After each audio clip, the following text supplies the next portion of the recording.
नमो बुद्धाय सभी को। कैसे हैं आप सभी दोस्तों। भारत और नेपाल की धरती पर कुछ ऐसे स्थान हैं जहां आज भी हजारों साल पुरानी इतिहास की गूंज सुनाई देती है। ऐसे स्थान जहां सिद्धार्थ ने जन्म लिया, जहां उन्होंने ज्ञान की खोज की, जहां उन्होंने पहली बार अपना संदेश दिया और जहां उन्होंने अपने जीवन की अंतिम यात्रा पूरी की। बौद्ध परंपरा में इन 4 स्थानों का विशेष रूप से पवित्र माना जाता है। ये 4 स्थान हैं लुम्बिनी, बोध गया, सारनाथ और कुशीनगर। लेकिन इन चारों जगहों की खासियत सिर्फ इतनी नहीं कि इनका संबंध भगवान बुद्ध के जीवन से है। दोस्तों, इन 4 स्थानों को अगर एक साथ देखा जाए तो ऐसा लगता है जैसे यह बुद्ध के पूरे जीवन की एक ऐतिहासिक यात्रा है। दोस्तों, आज की इस वीडियो में हम इसी यात्रा पर चलेंगे। पहला पवित्र स्थान लुम्बिनी। हमारी यात्रा यहीं शुरू होती है, लुम्बिनी से। आज लुम्बिनी नेपाल में स्थित है। बौद्ध परंपरा के अनुसार यही सिद्धार्थ गौतम का जन्म हुआ था।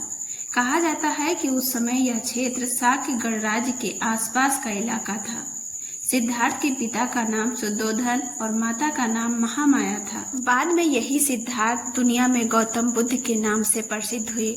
लुम्बिनी में आज भी प्राचीन अवशेष और धार्मिक स्थल मौजूद हैं। यहाँ स्थित अशोक स्तंभ इस स्थान के इतिहास में बहुत महत्वपूर्ण माना जाता है। सम्राट अशोक ने अपनी तीर्थ यात्राओं के दौरान लुम्बिनी का दौरा किया था। अशोक के शिलालेख से लुम्बिनी का संबंध बुद्ध के जन्म स्थान से प्रमाणित करने में महत्वपूर्ण ऐतिहासिक आधार मिलता है। सोचिए, आज से लगभग 2500 साल पहले एक बालक का जन्म हुआ। किसी को पता नहीं था कि आने वाले समय में इसकी शिक्षाएं भारत की सीमाओं से निकलकर एशिया के विशाल हिस्से तक पहुंचेगी। वही बालक आगे चलकर बुद्ध कहलाया और इसीलिए लुम्बिनी को बुद्ध के जीवन की शुरुआत का पवित्र स्थान माना जाता है। दूसरा पवित्र स्थान बोध गया था। अगर लुम्बिनी बुद्ध के जीवन की शुरुआत है तो बोध गया उनके जीवन का सबसे महत्वपूर्ण मोड़ है। यही सिद्धार्थ गौतम ने वर्षों की साधना और खोज के बाद ज्ञान प्राप्त किया। परंपरा के अनुसार सिद्धार्थ एक पीपल वृक्ष के नीचे ध्यान में बैठे। उन्होंने सत्य की खोज करने का संकल्प लिया। कहा जाता है कि इसी साधना के बाद उन्हें वह ज्ञान प्राप्त हुआ जिसके कारण वह बुद्ध यानी जागृत व्यक्ति कहलाए। आज इसी स्थान पर प्रसिद्ध महाबोधि मंदिर स्थित है। मंदिर परिसर में मौजूद बोधि वृक्ष को भी अत्यंत पवित्र माना जाता है। दोस्तों, यहाँ हर साल दुनिया के अलग अलग देशों से श्रद्धालु आते हैं। वो ध्यान करते हैं, प्रार्थना करते हैं और उस स्थान को देखते हैं जहाँ बौद्ध परंपरा के अनुसार सिद्धार्थ ने बुद्धत्व प्राप्त किया था। बोध गया हमें बुद्ध के जीवन का एक बहुत बड़ा संदेश देता है। सत्य की खोज बाहर से नहीं, अपने भीतर से शुरू होती है।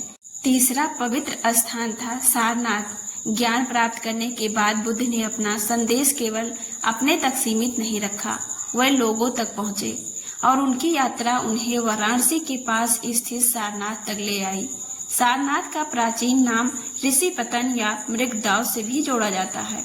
बौद्ध परंपरा के अनुसार यही बुद्ध ने अपने उन 5 पूर्व साथियों को पहली बार धम्म का उपदेश दिया जो पहले उनके साथ साधना करते थे, और इसी को धम्म चक्र परिवर्तन दिवस कहा जाता है, यानी बुद्ध के धम्म के चक्र का परिवर्तन। यहीं से बुद्ध की शिक्षाओं का सार्वजनिक प्रचार शुरू हुआ। बुद्ध ने दुख, उसके कारण, दुख के निरोध और दुख से मुक्ति के मार्ग की शिक्षा दी।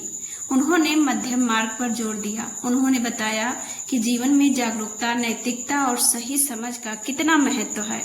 सारनाथ में आज भी धम्मेक स्तूप सहित कई महत्वपूर्ण बौद्ध अवशेष मौजूद हैं। यह स्थान इसलिए विशेष है क्योंकि यहाँ बुद्ध की शिक्षा पहली बार एक संगठित रूप में लोगों तक पहुंची। अगर लुम्बिनी जन्म की कहानी है, अगर बोध गया ज्ञान की कहानी है, तो सारनाथ ज्ञान के बांटने की कहानी है। चौथा पवित्र स्थान था कुशीनगर।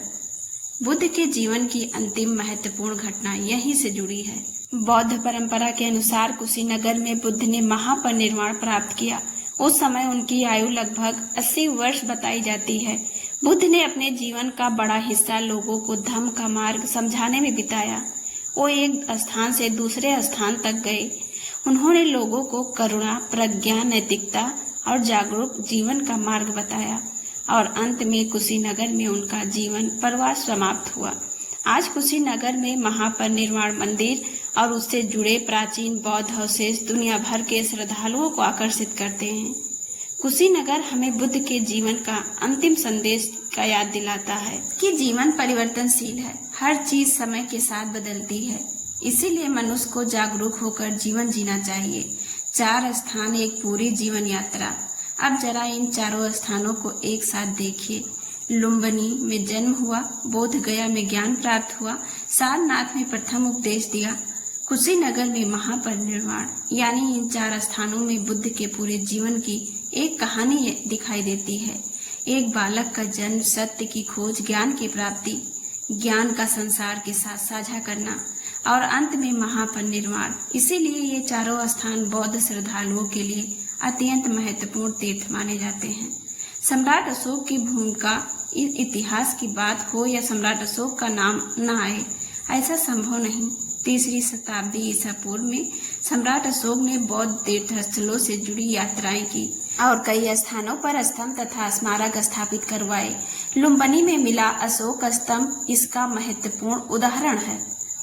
अशोक के समय बौद्ध धर्म को राजकीय संरक्षण मिला और बौद्ध परंपरा के प्रसार में महत्वपूर्ण योगदान हुआ। बाद की सदियों में भिक्षुओं, यात्रियों, व्यापारियों और विभिन्न राजवंशों के संरक्षण से ये स्थल और अधिक प्रसिद्ध होते गए। यही कारण है कि आज भी इन चारों स्थानों का इतिहास केवल भारत और नेपाल तक सीमित नहीं है। इनका संबंध पूरी बौद्ध दुनिया से है। आज के समय में इन चारों स्थानों का महत्व आज लुम्बिनी, बोध गया, सारनाथ और कुशीनगर केवल ऐतिहासिक स्थान नहीं है, ये दुनिया भर के लोगों के लिए आध्यात्मिक और सांस्कृतिक केंद्र भी हैं। श्रीलंका से लेकर जापान तक, म्यांमार से लेकर थाईलैंड तक, तिब्बत से लेकर कई दूसरे देशों तक बौद्ध परंपरा से जुड़े लोग इन स्थानों को श्रद्धा की दृष्टि से देखते हैं। हर साल बड़ी संख्या में तीर्थयात्री और पर्यटक इन स्थानों की यात्रा करते हैं। ये यहाँ केवल पुराने मंदिर और स्तूप देखने नहीं आते, ये उस इतिहास को महसूस करने आते हैं जिसने एशिया की संस्कृति को सदियों तक प्रभावित किया। इन चारों स्थानों को समझने का सबसे सुंदर तरीका यह है कि उन्हें सिर्फ पर्यटन स्थल न माना जाए। लुम्बिनी हमें याद दिलाता है कि हर महान यात्रा की शुरुआत एक छोटे कदम से होती है। बोध गया बताता है कि सत्य की खोज के लिए धैर्य और प्रयास जरूरी है। सारनाथ सिखाता है कि ज्ञान तभी सार्थक है जब उसे दूसरों के साथ बांटा जाए, और कुशीनगर याद दिलाता है कि जीवन अनित्य है, इसीलिए वर्तमान क्षण को समझना और सही तरीके से जीना जरूरी है। दोस्तों, आज की वीडियो में बस इतना ही। वीडियो पसंद आया हो तो लाइक, शेयर एंड सब्सक्राइब जरूर कीजिए। जल्द मिलते हैं एक नए वीडियो के साथ। नमो बुद्धाय। जय भीम।